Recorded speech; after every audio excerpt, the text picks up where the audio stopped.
Hi hello ನಮಸ್ಕಾರ. ವಿಶೇಷ ಕಾರ್ಯಕ್ರಮಕ್ಕೆ ಸ್ವಾಗತ. ನಾನು ಮಮತಾ ಹೆಗ್ಡೆ. ವೀಕ್ಷಕರೇ, ಫೆಬ್ರವರಿ 14 ಅಂದರೆ ನಿಮ್ಗೆಲ್ಲರಿಗೂ ಗೊತ್ತಿದೆ, ಪ್ರೇಮಿಗಳ ದಿನಾಚರಣೆ. ಸೊ ಪ್ರೀತಿಯಿಂದ ಒಂದೊಳ್ಳೆ ಲವ್ ಸಿನಿಮಾ ನೋಡಬೇಕು ಅಂತ ಅಂದ್ಕೊಳ್ತಾ ಇದ್ದವರಿಗೆ ಸ್ಯಾಂಡಲ್ವುಡ್ನಲ್ಲಿ ಮಾತ್ರ ಅಲ್ಲ, 4 ಲ್ಯಾಂಗ್ವೇಜ್ನಲ್ಲಿ ಸೀತಾಪಯಣದ ಮೂಲಕ ಲವ್, ಪ್ರೀತಿಯ ಮೌಲ್ಯ ಮತ್ತು ಪ್ರೀತಿಯ ಅಗಾಧತೆ ಬಗ್ಗೆ ತುಂಬ ಬ್ಯೂಟಿಫುಲ್ ಆಗಿ ನಮಗೆ ಹೇಳೋದಕ್ಕೆ ಹೊರಟಿದ್ದಾರೆ ಒಂದು ಸಿನಿಮಾ ಟೀಮ್. ಎಲ್ಲದರ ಬಗ್ಗೆ ಸಮಗ್ರವಾಗಿ ಮಾಹಿತಿ ತಿಳಿಸ್ಕೊಳ್ಳೋದಕ್ಕೆ ನಮ್ಮ ಜೊತೆಗೆ ಸಿನಿಮಾ ಟೀಮ್ ಇದೆ. ಸ್ಪೆಷಲಿ ಚಿತ್ರದ ಡೈರೆಕ್ಟರ್ ಆಗಿರುವಂತಹ ಅರ್ಜುನ್ ಸರ್ಜಾ ಇದ್ದಾರೆ. ಈ ಚಿತ್ರದಲ್ಲಿ ಅವ್ರದ್ದೊಂದು ಕೆಮಿಯೋ ರೋಲ್ ಕೂಡ ಇದೆ, ಅದ್ರ ಬಗ್ಗೆ ಕೂಡ ಮಾತಾಡೋಣ. ಅದಕ್ಕಿಂತ ಮುಂಚೆ ಕಾರ್ಯಕ್ರಮಕ್ಕೆ ವೆಲ್ಕಮ್ ಮಾಡ್ತೀನಿ. Hi sir, welcome to the show. ನಮಸ್ಕಾರ, ಥ್ಯಾಂಕ್ ಯು. ಜೊತೆಗೆ ನಮ್ಮ ಸ್ಯಾಂಡಲ್ವುಡ್ನಲ್ಲಿ ಈ ಪ್ರೇಮ ಬರಹದ ಮೂಲಕ ಗ್ಲಾಮ್ ಡಾಲ್ ಅಥವಾ ಕ್ಯೂಟ್ನೆಸ್, ಗಾರ್ಜಿಯಸ್ನೆಸ್ ಹಾಗೂ ವಿಪರೀತ ಫಿಟ್ ಇದ್ದಾರೆ. ನಾನು ಇನ್ಸ್ಟಾಗ್ರಾಮ್ನಲ್ಲಿ ಇವರು ನೋಡ್ತಾ ಇದ್ದಾಗ how can anybody be so fit in Kannada industry ಅಂತ ಅನಿಸ್ತಾ ಇತ್ತು. ಸೊ ನಮ್ಮ ಐಶ್ವರ್ಯ ಅರ್ಜುನ್ ಇದ್ದಾರೆ, ಅವ್ರನ್ನೂ ಕೂಡ ವೆಲ್ಕಮ್ ಮಾಡ್ತಾ ಇದ್ದೀನಿ. ಹಾಯ್ ಐಶ್ವರ್ಯ. ಹಾಯ್, ನಮಸ್ಕಾರ.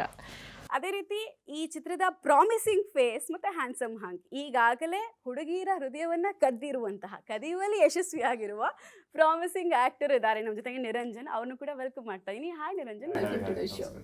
ಸೊ ಸರ್, ನಿಮ್ಮಿಂದ ಸ್ಟಾರ್ಟ್ ಮಾಡ್ತೀನಿ. ಈಗ ಪ್ರೀತಿ ಅಂದರೆ ನಮ್ಮಲ್ಲಿ ಈ ಜನ್ರೇಷನಲ್ಲಿ ಸ್ಪೆಷಲಿ ಟಕ್ ಅಂತ ಆಗುತ್ತೆ, ಟಕ್ ಅಂತ ಬ್ರೇಕಪ್ ಆಗುತ್ತೆ, ಇನ್ನೊಂದು ಕಡೆಯಿಂದ ಸ್ಟಾರ್ಟ್ ಆಗಿರುತ್ತೆ, ಇನ್ನೊಂದು ಪ್ರೀತಿ ಆಗುತ್ತೆ. ಈ ಪ್ರೀತಿ ಯಾವ ಥರದ ಪ್ರೀತಿ ಅಂತ?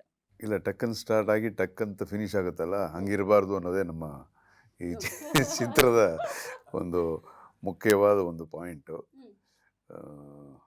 ಸೊ ಜನ್ರೇಷನ್ಸ್ ಹೊಸದಾಗಿ ಆಗ್ತಾ ಇರುತ್ತೆ. ಈಗಿರೋ ಜನ್ರೇಷನಲ್ಲಿ ಅವರದೇ ಆದ ಒಂದು ನ್ಯಾಯಗಳಿರುತ್ತೆ. ಅದ್ರ ಬಗ್ಗೆ ಒಂದು ಸೆಕೆಂಡ್ ಒಪಿನಿಯನ್ ಅದೇನಿಲ್ಲ ನನಗೆ. ಬಿಕಾಸ್ ಎಕ್ಸ್ಪ್ಲೋರಿಂಗ್ ತುಂಬಾ ಇದೆ. ಕಣ್ಣು ಬಿಟ್ಟ ತಕ್ಷಣ ಎಲ್ಲ ಕಾಣ್ತಿರುತ್ತೆ ಅಲ್ವಾ ಈ ಜನ್ರೇಷನ್ಗೆ. ಇವಾಗ ನಾವು ಫಸ್ಟು ಸ್ಟಾರ್ಟಿಂಗ್ನಲ್ಲಿ ರೇಡಿಯೋ ನೋಡಿದ್ವಿ, ಓನ್ಲಿ ರೇಡಿಯೋ ಅಷ್ಟೇ, ಎಂಟರ್ಟೈನ್ಮೆಂಟ್ ಓನ್ಲಿ ರೇಡಿಯೋ. ಅದಾದಮೇಲೆ ನೋಡಿದ್ರೆ ಟಿ ವಿ ಅನ್ನೋದು ಬಂತು. ಟಿ ವಿ ಹಿಂಗಿರುತ್ತಾ ಅಂತ. ಅದಾದಮೇಲೆ ಕಲರ್ ಟಿ ವಿ ಬಂತು, ಫಸ್ಟ್ ಬ್ಲ್ಯಾಕ್ ಆ್ಯಂಡ್. ಅದಾದಮೇಲೆ ಸಿ ಡಿ, ಲೇಸರ್ ಡಿಸ್ಕು, ಇದೆಲ್ಲ ಹೊಸದಾಗಿ ನಮ್ಗೆ ಇಂಟ್ರೊಡ್ಯೂಸ್ ಆಗ್ತಾ ಹೋಯಿತು. ಸೊ ನಾವು ಅದ್ರ ಪ್ರಕಾರನೇ ಬೆಳ್ಕೊಂಡು ಹೋದ್ವಿ, ಅದ್ರ ಪ್ರಕಾರನೇ ನಮ್ಮ ಮೈಂಡ್ ಇತ್ತು. ಈಗ ಹುಟ್ಟೋ ಮಗುಗೆ ಇಮ್ಮಿಡಿಯೇಟಾಗಿ ಇವ್ರು ಯಾರು ಅಂತಂದರೆ ಜೆನ್ಸಿ ಗ್ರೂಪ್ನವ್ರು ಇವರು ಅಂತ. So they know everything. ಎಲ್ಲ ಆ ಎಕ್ಸ್ಪ್ಲೋರಿಂಗ್ ಅನ್ನೋದು ಫ್ರಮ್ ದ ಡೇ ಒನ್ ಇರೋದ್ರಿಂದ ನಮಗಿಂತ ಜಾಸ್ತಿ ಅವ್ರು ಯೋಚನೆ ಮಾಡ್ತಾರೆ. ಜಾಸ್ತಿ ಯೋಚನೆ ಮಾಡೋಕ್ಕೆ ಅವ್ರಿಗೆ ಆಸ್ಪದ ಜಾಸ್ತಿ ಇದೆ. ಸೊ ಅದನ್ನೆಲ್ಲ ಮೈಂಡಲ್ಲಿ ಇಟ್ಕೊಂಡು, ಅವರ ಪಾಯಿಂಟ್ ಆಫ್ ವ್ಯೂಸ್ನೆಲ್ಲ ಕೂಡ ಇಟ್ಟುಕೊಂಡು, ಜೊತೆಗೆ ನಮ್ಮ ವ್ಯಾಲ್ಯೂಸ್ ಅನ್ನೋದು ಏನಿದೆ ಸಿನಿಮಾಲಿ, ನಮ್ಮ ಟ್ರೆಡಿಷನಲ್ ವ್ಯಾಲ್ಯೂಸ್ ಏನಿದೆ, ವ್ಯಾಲ್ಯೂಸ್ ಆಫ್ ರಿಲೇಷನ್ಶಿಪ್ಸ್ ಅನ್ನೋದು ಏನಿದೆ, ಅದಕ್ಕೆ ಪ್ರಾಮುಖ್ಯತೆ ಎಲ್ಲ ಕೊಟ್ಟು ಮಾಡುವಂಥ ಚಿತ್ರನೇ ಸೀತಾಪಯಣ. ಸರ್, ಈಗ ಫ್ಯಾಮಿಲಿ ಎಂಟರ್ಟೈನರ್ ಅಂದರೆ ಈಗ ಯೂಶಲಿ ಫ್ಯಾಮಿಲಿ ಜೊತೆಗೆ ಸಿನಿಮಾಗೆ ಹೋಗೋದೇ ಕಷ್ಟ ಆಗ್ಬಿಟ್ಟಿದೆ. ಬಿಕಾಸ್ ಆ ಥರದ್ದೊಂದು ಸರ್ಟಿಫಿಕೇಟ್ಸ್ ನೋಡ್ತೀವಿ ನಾವು. ಇದು ನೀವು ಎಲ್ಲ ಕಡೆ ಹೇಳ್ಕೊಂಡು ಬರ್ತಾ ಇದ್ದೀರಾ ಫ್ಯಾಮಿಲಿ ಎಂಟರ್ಟೈನರ್ ಅಂತ. ಫ್ಯಾಮಿಲಿ ಆಡಿಯನ್ಸನ್ನು ಸೆಳೆಯೋದು ಆ್ಯಸ್ ಅ ಡೈರೆಕ್ಟರ್ ಎಷ್ಟು ದೊಡ್ಡ ಸವಾಲಿನ ಕೆಲಸ ಈಗಿನ ಕಾಲದಲ್ಲಿ ಅಂತ? ಸವಾಲಿನ ಕೆಲಸ ಅಂತ ಇದಕ್ಕೆ ಮುಂಚೆ ನೀವು ಹೇಳಿದ್ರಲ್ಲ, so many different kind of people. ಒಬ್ಬೊಬ್ಬರು ಒಂದೊಂದು ಥರ ಯೋಚನೆ ಮಾಡ್ತಾರೆ. ಈಗ ಜನ್ಸಿ ಅಂತ ನೀವು ಹೇಳಿದ್ರಿ ಇಲ್ಲಿ. ಸೊ ಅಲ್ಲಿನ ಒಂದು ಪ್ರಿನ್ಸಿಪಲ್ಸೇ ಬೇರೆ ಇದೆ. ಸೊ ಅವ್ರನ್ನೂ ನಾನು ಕರ್ಕೊಂಬರ್ಬೇಕು ಇಲ್ಲಿಗೆ ಅಂತಂದರೆ, ಅವರ ರೂಟ್ನಲ್ಲೇ ಅಪ್ರೋಚ್ ಮಾಡಿಬಿಟ್ಟು ನಮ್ಮ ವ್ಯಾಲ್ಯೂಸ್ ಏನಿದೆ ಅಂತ ತೋರಿಸ್ಬೇಕು. ಸೊ ಅದು ಒಂದು ದೊಡ್ಡ ಚಾಲೆಂಜೇ ಇದು ಇವಾಗ ಈ ಥರ.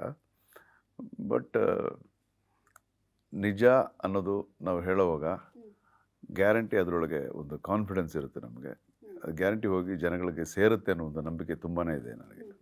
ಸರ್, ಯೂಶಲಿ ಈಗ ಕನ್ನಡದಲ್ಲಿ ಚಿತ್ರವನ್ನು ನಾವು ನಿರ್ಮಾಣ ಮಾಡ್ತೀವಿ, ನಿರ್ದೇಶನ ಮಾಡ್ತೀವಿ ಅಂದರೆ ಒಂದು ಚಾಲೆಂಜ್. ಬಟ್ ಬೇರೆ ಬೇರೆ ಲ್ಯಾಂಗ್ವೇಜಸಲ್ಲೂ ಕೂಡ ನೀವು ಆ ಸವಾಲನ್ನು ತಗೊಳ್ತಾ ಇದ್ದೀರಾ. ಸ್ಪೆಷಲಿ ಈಗ ತಮಿಳು, ತೆಲುಗು ಇರ್ಬೋದು, ಮಲಯಾಳಂ ಇರ್ಬೋದು. ಏನು ಸವಾಲು ಕಾಣಿಸ್ತದೆ? ಭಾಷೆ ಬಿಟ್ಟರೆ ಬೇರೆ ಏನಾದರೂ ಚೇಂಜಸ್ ಕಾಣಿಸುತ್ತಾ ನಿಮಗೆ? ಏನಿಲ್ಲ, ಈಗ ಭಾಷೆ ಅನ್ನೋ ಬ್ಯಾರಿಯರ್ ಒಡೆದೋಗಿರೋದ್ರಿಂದ ಅದನ್ನೆಲ್ಲ ನಮ್ಮ ಕನ್ನಡ ಸಿನಿಮಾದವರೇ ಒಂದು 2 ಒಳ್ಳೆ ಚಿತ್ರಗಳನ್ನ ಮಾಡಿ ಆ ಒಂದು ಬ್ಯಾರಿಯರ್ನ ಹೊಡೆದಾಕಿದ್ದಾರೆ. ಈಗ ಕೆ ಜಿ ಎಫ್ ಅನ್ನೋ ಒಂದು ಸಿನಿಮಾ, ಒಂದು ಕಾಂತಾರ 2 ಟೋಟಲ್ ಇಂಡಿಯಾನಲ್ಲೇ. ಸೊ ಇವಾಗ ಯಾವ ಭಾಷೆ ಅನ್ನೋದಕ್ಕಿಂತ ಕಂಟೆಂಟ್ ಏನು, ಜನಕ್ಕೆ ಕಂಟೆಂಟ್ ಇಷ್ಟ ಆಗುತ್ತಾ ಅನ್ನೋದೊಂದೇ. ಸೊ ಅದನ್ನು ಮಾತ್ರ ನಾವು ಮೈಂಡಲ್ಲಿ ಇಟ್ಕೊಂಡು ಸಿನಿಮಾ ಮಾಡಿದ್ದೀನಿ ನಾನು. ಸೊ ಎಲ್ಲ ಒಳ್ಳೆ ಸಿನಿಮಾ ಮಾಡೋದೇ ತುಂಬ ಇಂಪಾರ್ಟೆಂಟ್ ಅನ್ನೋದು ಈಗ ಪ್ರೂವ್ ಆಗೋಯ್ತು ಈಗ. ಸೀತಾಪಯಣ ಟೈಟಲ್ ಏನಕ್ಕೆ ಇದು ಅಂತ ಏನಕ್ಕೆ ಆಯ್ಕೆ ಮಾಡ್ಕೊಂಡ್ರಿ? ಏನಾದರೂ ರೀಸನ್ಸ್ ಇದೆಯಾ ಪರ್ಟಿಕ್ಯುಲರ್ಲಿ? ಏನಿಲ್ಲ, ಇದು ಒಂದು ಪಯಣದ ಬಗ್ಗೆ, ಒಂದು journey. It's A journey of A girl ಅಂತ ಸ್ಟಾರ್ಟ್ ಆಗುತ್ತೆ ಪಿಕ್ಚರು. ಸೊ ಆ ಗರ್ಲ್ ಹೆಸರೊಂದು ಪಿಕ್ಚರ್ನಲ್ಲಿ ಸೀತಾ ಅಂತ, ಆದ್ದರಿಂದ ಸೀತಾ ಪಯಣ. ಸೊ ಇದೆಲ್ಲೂ ಒಂದು ರಾಮಾಯಣಕ್ಕೋ ಇನ್ನೊಂದಕ್ಕೋ ಇದು ಕನೆಕ್ಟ್ ಆಗಲ್ಲ.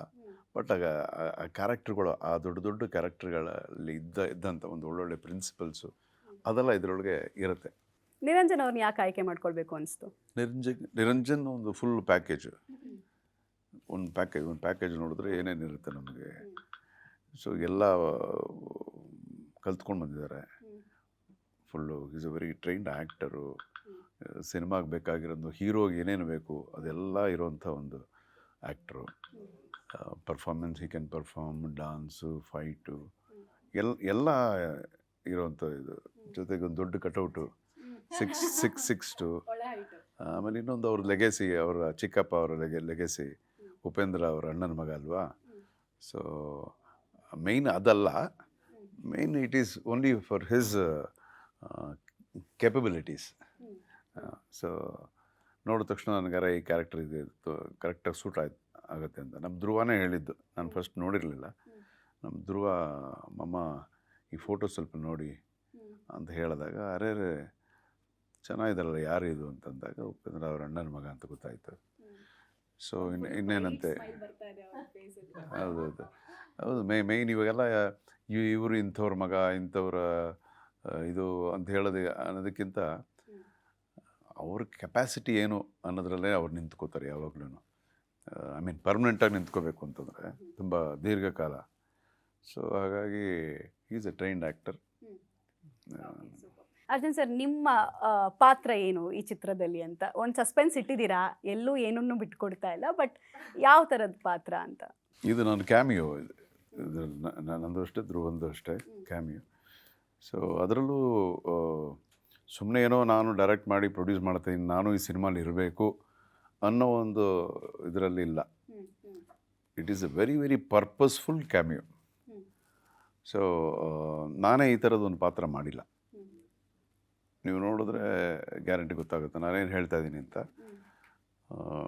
ಅಷ್ಟೇ, ನೀವು ಇಲ್ಲಿ ಫೋಟೋಲ್ಲಿ ನೋಡಿದ್ರೆ ಗೊತ್ತಾಗುತ್ತೆ, ಬಾಯಿನಲ್ಲಿ ಚುಟ್ಟಾಗಿಟ್ಟ ಇಟ್ಕೊಂಡು ಸ್ವಲ್ಪ ವಿಚಿತ್ರವಾಗಿ ಕಾಣ್ತೀನಿ. ಸರ್, ಈ ಕತೆ ಹೇಗೆ ಡೆವಲಪ್ ಆಗಿದ್ದು ಅಂತ ಏನಾದರೂ ಯಾವ್ದಾದ್ರು ಇನ್ಸ್ಪಿರೇಷನ್ಸ್, ಟ್ರೂ ಈವೆಂಟ್ಸಾ ಅಥವಾ ಜಸ್ಟ್ ಹಿಂಗೆ ಅನ್ಕೊಂಡಿದ್ದ ಕತೆನಾ? ಕತೆಯ ಜನನ ಹೇಗೆ? ಜನನ ಒಂದು 13-14 ವರ್ಷದ ಹಿಂದೆ.